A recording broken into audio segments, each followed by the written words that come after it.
Assalamualaikum warahmatullahi wabarakatuh. Perkenalkan, nama saya Bagus Bekti dari Prodi Ekonomi Syariah, NIM 21401095. Di sini saya akan menjelaskan tentang uruf. Berikut pemaparan materi dari saya. Uruf secara etimologi berasal dari kata arafa, ya'rifu, sering diartikan dengan al-ma'ruf, artinya sesuatu yang dikenal atau berarti yang baik. Begitupun secara terminologi, uruf mengandung makna sesuatu yang sudah terbiasa di kalangan manusia atau sebagian mereka dalam hal muamalat, hubungan kepentingan, dan telah melihat atau tetap dalam diri mereka secara terus-menerus yang diterima oleh akal manusia yang sehat.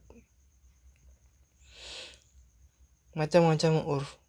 Yang pertama, dari segi objeknya. Yang A, al-urf al-lashi,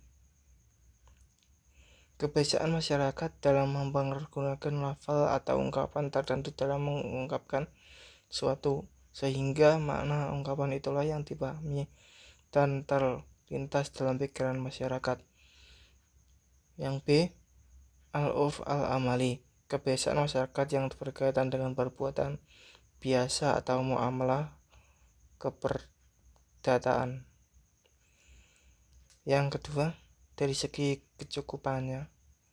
Yang A, al-urf al-am, yaitu kebiasaan yang telah umum berlaku di mana saja, hampir di seluruh penjuru dunia, tanpa memandang negara, bangsa, atau agama. Yang kedua, al-urf al-khas, kebiasaan yang berlaku di daerah atau masyarakat tertentu. Yang ketiga, al-urf sahih, yaitu adat kebiasaan yang tidak bertentangan dengan norma-norma agama, tidak menghalalkan yang haram maupun mengharamkan yang halal. Dan terakhir, al-urf fasid, yaitu adat atau kebiasaan yang bertentangan dengan ajaran-ajaran agama Islam. Kedudukan urf dalam penetapan hukum. Sikap para ulama berkaitan dengan urf. Imam Malik mendasarkan sebagian dasar hukumnya pada perbuatan ahli Madinah. Abu Hanifah bersama murid-muridnya berbeda pendapat dalam beberapa hukum dengan dasar atas perbuatan urf mereka. Imam Syafi'i ketika berada di Mesir mengubah sebagian pendapatnya tentang hukum yang telah dikeluarkan ketika beliau berada di Baghdad. Hal ini didasarkan pada perbedaan urf. Syarat-syarat yang dijadikan urf sebagai sandaran hukum. Yang pertama, penerapan urf dalam penentangan secara syariat. Yang kedua, urf tersebut harus berlaku secara menyeluruh, mutarid, dan tidak berubah-ubah dalam penerapannya pada berbagai kasus.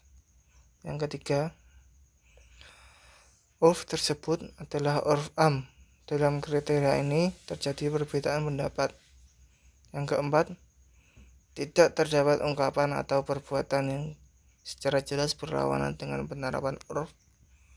Yang kelima, urf telah terbentuk di saat-saat tindakan hukum dilakukan, dalam artian sebelum atau bersamaan dengan tindakan tersebut dilakukan, urf telah berlaku. Implementasi urf sebagai sumber hukum ekonomi Islam. Ekonomi syariah merupakan ilmu pengetahuan sosial yang mempelajari masalah-masalah ekonomi rakyat yang diilhami oleh nilai-nilai Islam. Ekonomi syariah atau sistem ekonomi koperasi berada dari kapitalisme, nasionalisme maupun negara kesejahteraan. Berbeda dari sistem kapitalisme, sistem ekonomi Islam menentang eksploitasi pemilik modal terhadap buruh yang miskin dan melarang menumpukan kekayaan atau menimbun kekayaan. Selain itu, ekonomi dalam kacamata Islam merupakan tuntutan kehidupan sekaligus anjuran yang memiliki dimensi ibadah yang teraplikasikan dalam etika dan moral syariat Islam. Demikian pemaparan materi dari saya. Ada kurang lebihnya mohon maaf.